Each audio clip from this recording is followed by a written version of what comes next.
Hi friends, welcome to our channel. இன்றைக்கி நம்ம ஒரு ஈஸியான ஒன் பாட் லன்ச் ரெசிபி பார்ப்போமா. இன்றைக்கி நான் வெஜிடபிள் பிரியாணி தான் செய்ய போகிறேன். அதுக்கு ஃபஸ்ட்டு குக்கரில் நல்லா எண்ணெய் விட்டு எண்ணெய் நல்லா காஞ்சதுக்கப்புறமா கட் பண்ணியிருக்க ஆனியன் ஆட் பண்ணுறேன். ஒரு 2 மினிட்ஸ்க்கு நல்லா ஆனியனை வதக்குனதுக்கப்புறமா நான் ஸ்பைசஸ் ஆட் பண்ணுறேன். யூஸ்வலாக எனக்கு இப்படி பண்ணுறது தான் பிடிக்கும். ஸோ தட் அந்த ஸ்பைசஸோட ஸ்மெல் ஹெவியாக இருக்காதுங்கிறதுக்காக. நெக்ஸ்ட்டு பார்த்திங்கன்னா நான் இஞ்சி பூண்டு பேஸ்ட் ஆட் பண்ணிக்கிறேன்.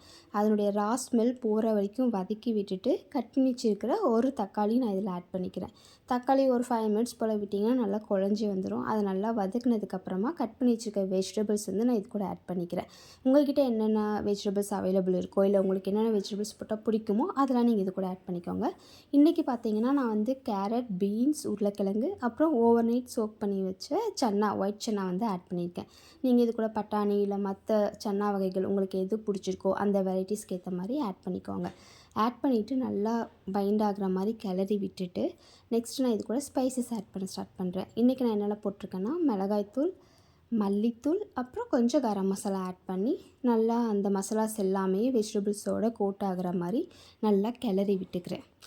ஸோ அது நல்லா ஒரு 5 மினிட்ஸ் போல் சிம்லேயே வச்சு நல்லா கிளறி விட்டதுக்கப்புறமா வாட்டர் ஆட் பண்ணிக்க போகிறேன். இன்றைக்கி பார்த்திங்கன்னா நான் 2 டம்ளர் அரிசி ஊற வச்சுருக்கேன். ஸோ அதுக்கேற்ற மாதிரி 4 டம்ளர் அளவுக்கு தண்ணி ஆட் பண்ணிக்க போகிறேன். நான் இன்றைக்கி வந்து பாஸ்மதி ரைஸ், சீரக சம்பா இந்த மாதிரி எந்த ரைஸும் யூஸ் பண்ணல. நார்மலாக எப்பவும் போல் சாப்பாட்டுக்கு யூஸ் பண்ணுற ரைஸ் தான், புழுங்கல் அரிசி தான் யூஸ் பண்ணியிருக்கேன்.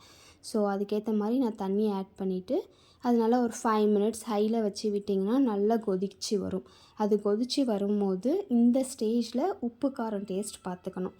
ஸோ இந்த டைமில் நமக்கு உப்போ இல்லை காரமோ கூடவோ குறையவோ வேணுமோ அதுக்கேற்ற மாதிரி நம்ம அட்ஜஸ்ட் பண்ணிவிட்டு ரைஸ் நம்ம ஊற வச்சுருக்க ரைஸ் ஒரு 1/2 hour போல் வச்சுருக்கேன், அதை ஆட் பண்ணிக்கிறேன். அதை ஆட் பண்ணிவிட்டு உங்கள் அரிசி எவ்வளோ விசில் வெந்து வருமோ அந்த அளவுக்கு நம்ம விசில் விட்டு இறக்கிக்கலாம்.